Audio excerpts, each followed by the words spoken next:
If you are new to my channel, I do faith and finance related content. So today I'm just going to share 7 signs of having a poverty mindset. So throughout the video, I'll also be bringing up Bible verses that supports the points that I'm sharing. And yeah, so without further ado, let's start with the first point. We will have discontentment. And the meaning of discontentment is a lack of contentment, lack of satisfaction with one's possession, status, or situation. So I think this is something that it's very apparent in our society these days, where you see people always complaining about their current situation, complaining about their jobs, and I think this is something that it's been very normalized nowadays. And this is the first sign of having a poverty mindset. So the verse that I was referring to is Luke 10, chapter 7 to 8.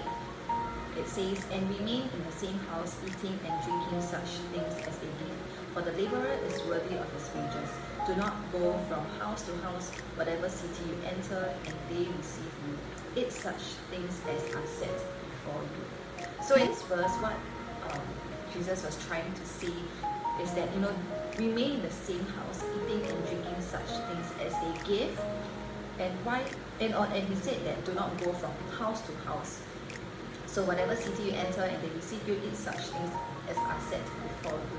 And so what this really means is that Jesus is trying to say that, do not move from house to house and just be contented with whatever you have. Why Jesus said this is to let us know and let us, be aware that, the most important thing is to be contented with where you are, be happy with where you are, and then more will be added onto you. And so the first sign of having a poverty mindset is discontentment. So second point is complacency. Okay, so it's a feeling of smug or uncritical satisfaction with oneself or one's achievements and self-admiration. And this is from the Bible chapter, Luke chapter 12, verse 16 to 21. It says, "Then he spoke a parable to them, saying, The ground of a certain rich man yielded plentifully. And he thought within himself, saying, What shall I do, since I have no room to store my crops?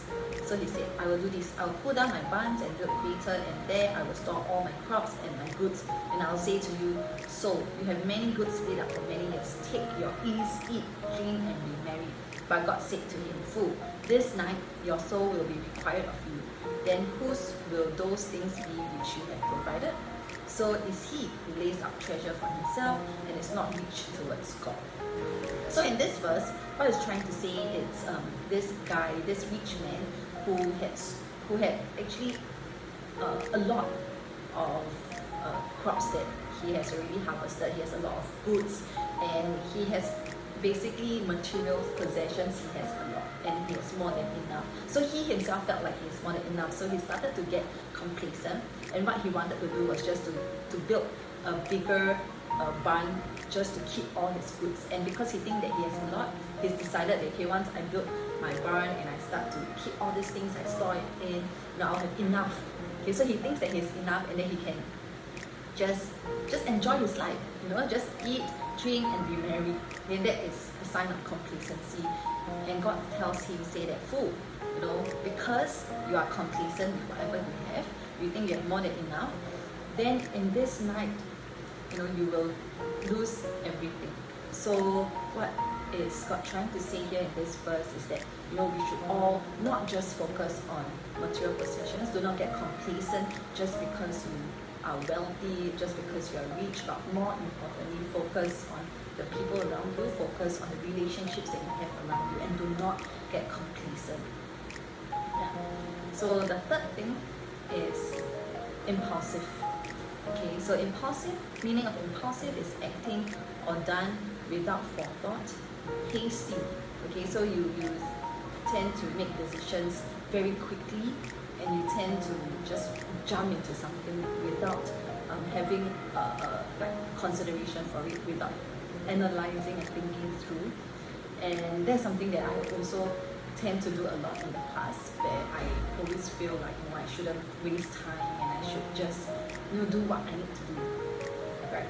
So this is in reference to Luke chapter 14, verse 28 to 30. It says, "For which of you intending to build a tower does not sit down first and count the cost, whether he has enough to finish it, lest after he has laid the foundation and is not able to finish, all who see it begin to mock him, saying, this man began to build and was not able to finish."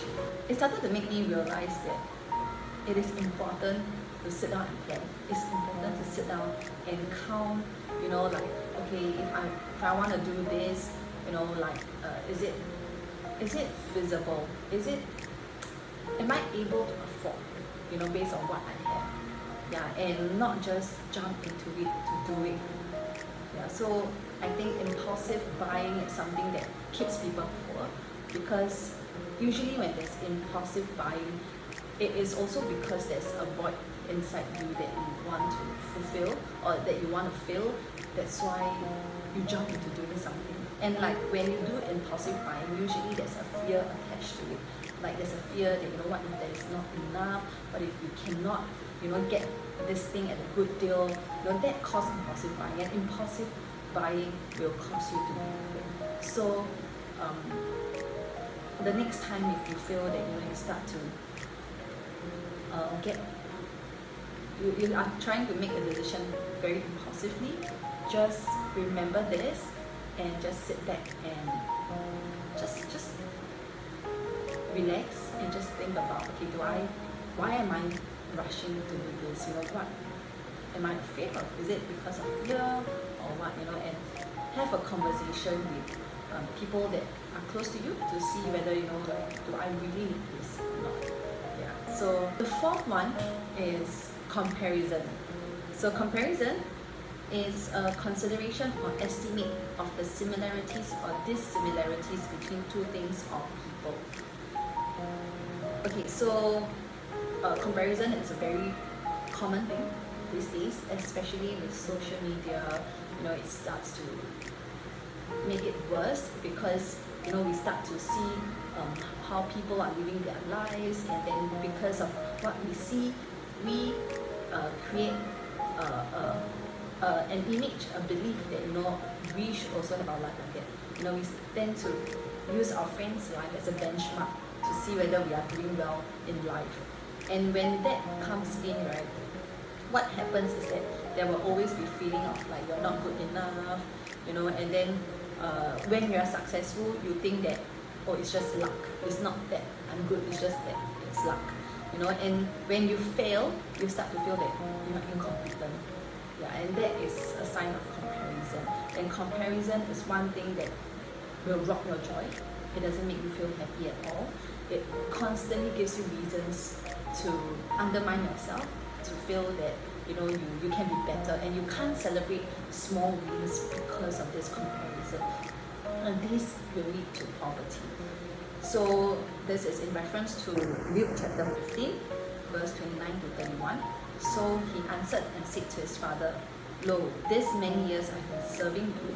I never transgressed your commandment at any time, and yet you never gave me a young goat that I might make merry with my friends. But as soon as this son of yours came, who has devoured your livelihood with harlots, you killed the fatted calf for him." And he said to him, "Son, you are always with me, and all that I have is yours." So in this verse, what is happening is that it's the prodigal son, where this father has two sons, the younger one and the older one.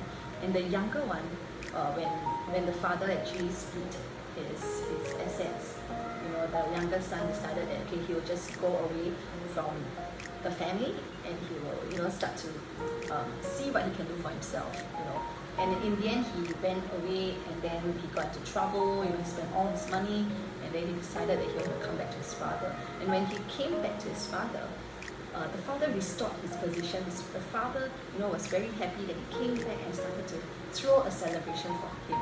And because the father decided to throw a celebration for him, the eldest son, who has always been with the father, always helping the father, serving the father, started to get jealous because he felt like, hey, how come, I've been here all this time and you didn't even celebrate me, you didn't even appreciate me. He felt like the father didn't appreciate him because the father celebrated when her younger son came back, but not him, you know.